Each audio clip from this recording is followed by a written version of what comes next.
Hello everyone, welcome to Spark Up classes. This is Suman Yadav. आप सबके लिए एक बहुत ही इंपॉर्टेंट अपडेट है कि एम्स नॉर्सेट के फॉर्म की पूरी नोटिफिकेशन आउट हो चुकी है, पूरी डेट्स आउट हो चुकी हैं। तो वो सारी डेट मैं आपके साथ शेयर करूंगी। फॉर्म की फीस कितनी लगती है वो मैं आपके साथ शेयर करूंगी। कितनी पोस्ट पे भर्तियां आई है वो मैं आपके साथ शेयर करूंगी। और एम्स नॉर्सेट कौन कौन दे सकता है, एलिजिबिलिटी क्या है, वो सारी बातें मैं आपके साथ आज शेयर करूंगी। चलिए देखते हैं।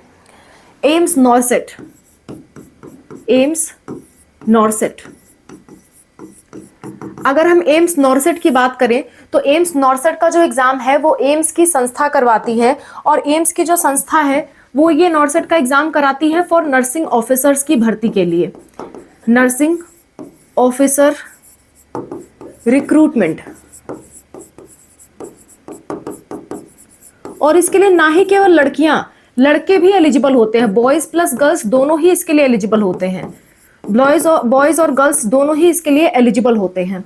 ठीक है, तो नर्सिंग ऑफिसर रिक्रूटमेंट के लिए एम्स नॉर्सेट का एग्जाम होता है। और एम्स नॉर्सेट के टोटल अभी तक 10 एग्जाम हो चुके हैं। तो ये एम्स नॉर्सेट का 10th फॉर्म कहलाता है। ये एम्स नॉर्सेट का 10th फॉर्म है जो आपके 2026 में आया हुआ है। इससे क्या बनते हो आप? नर्सिंग ऑफिसर बनते हो। कहाँ बनते हो? एम्स में बनते हो। और ये परमानेंट गवर्नमेंट जॉब, आपकी सरकारी नौकरी होती है। जस्ट ये फॉर्म को निकालना है, इसको आप क्वालिफाई कर ले जाओ, कट ऑफ क्लियर कर ले जाओ, तुरंत आपकी नौकरी लगती है। ठीक है, आपकी इससे क्या लगती है? जॉब लगती है। और जॉब में जो सैलरी होती है, सैलरी की भी बात कर लेते हैं। इस जॉब में जो सैलरी होती है, सैलरी वो 40,000 से लेकर के 70,000 के बीच की होती है।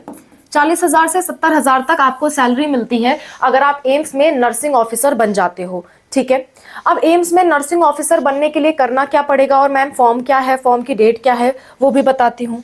सबसे पहले एलिजिबिलिटी बात कर लेते हैं, कौन कौन से लोग इसके लिए एलिजिबल हैं। एलिजिबिलिटी, एलिजिबिलिटी की अगर हम बात करें तो एलिजिबिलिटी के लिए आपका बीएससी नर्सिंग कंप्लीट होना चाहिए। बीएससी नर्सिंग, आपका बीएससी नर्सिंग कंप्लीट होना चाहिए। ठीक है, या फिर आपका क्या होना चाहिए? जीएनएम होना चाहिए, जनरल नर्सिंग मिडवाइफ।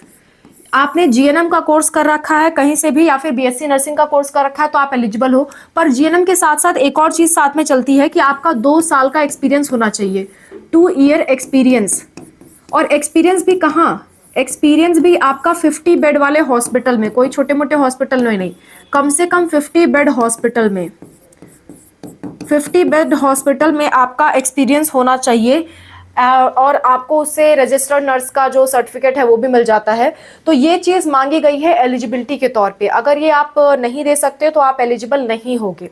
ठीक है, तो ये एलिजिबिलिटी है, ये आपका पूरा होना चाहिए। बेसिक नर्सिंग फाइनल ईयर वाले भी दे सकते हैं। और जीएनएम तो आपका पूरा का पूरा कंप्लीट होना चाहिए और एक्सपीरियंस भी होना चाहिए। ठीक है, तो ये आपकी एलिजिबिलिटी क्राइटेरिया है। नेक्स्ट, अगर एलिजिबिलिटी में एज लिमिट की बात कर लें कि एज क्या होनी चाहिए, एज, तो एज लिमिट जो है वो 18 साल से लेकर के 30 साल तक होनी चाहिए, 30 ईयर्स। 18 से 30 के बीच में आपकी एज लिमिट होनी चाहिए। ठीक है, अब डेट्स की बात कर लेते हैं कि क्या क्या डेट है इस फॉर्म को भरने की, एग्जाम को होने की, वो सारी बातें कर लेते हैं। देखिए, अगर आपको हमसे फॉर्म फिलिंग करवानी है तो आप हमारे इस नंबर पे कांटेक्ट कर सकते हो, 6393798060। इस पे आप व्हाट्सएप पे मैसेज करिए, व्हाट्सएप पे मैसेज करिए, हम आपको क्यूआर कोड भेजेंगे।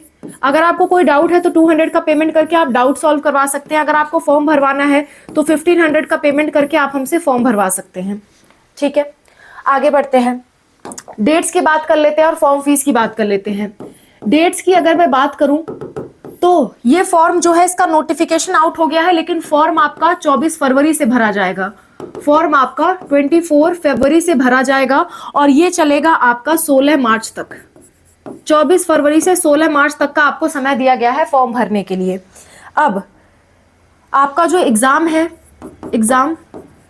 ये एग्जाम होगा 11 अप्रैल को, 11 अप्रैल 2026 को आपका एग्जाम हो जाएगा।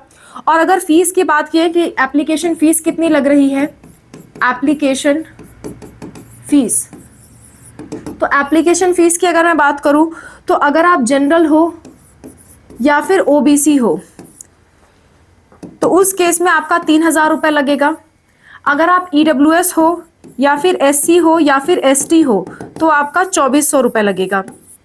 अगर आप पीडब्ल्यूडी हो किसी भी कैटेगरी के तो आपके 0 रुपीज लगेंगे। ये आपके एप्लीकेशन फॉर्म फीस और डेट्स की बात हो गई। और टोटल कितने पदों पे भर्ती निकली है, तो 3000 से ज्यादा पदों पे वैकेंसी निकली है, 3000 से ज्यादा वैकेंसी आने वाली है। तो इसके लिए आप लोग फॉर्म जरूर भर सकते हैं। ये नर्सिंग स्टूडेंट्स के लिए है। ऐसा ही एक फॉर्म पैरामेडिकल स्टूडेंट्स के लिए आता है जिसे हम कहते हैं एम्स सीआरई।